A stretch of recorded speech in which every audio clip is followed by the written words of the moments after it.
How to fix Marvel Strike Force codes not working.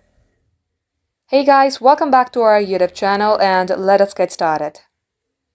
One of the main reasons your Marvel Strike Force codes might not be working is because you are not using the updated version of your app.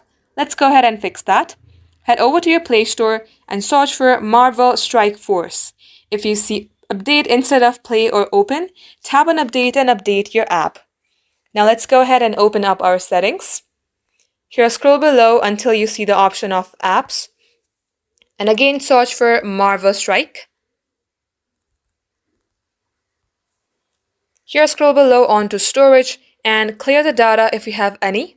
Before that, make sure that you know your credentials, for example, your username and your password. Once done, come back. And the third way you can fix your problem is making sure that you are entering the correct code. For instance, you might be mistakenly entering the word O for 0, and also make sure that your code is valid and redeemable.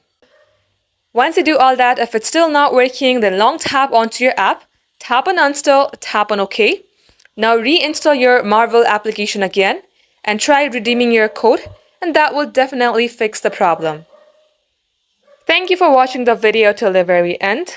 If you would like to see more videos on this topic, then do comment down below. We will catch you up in our next upload.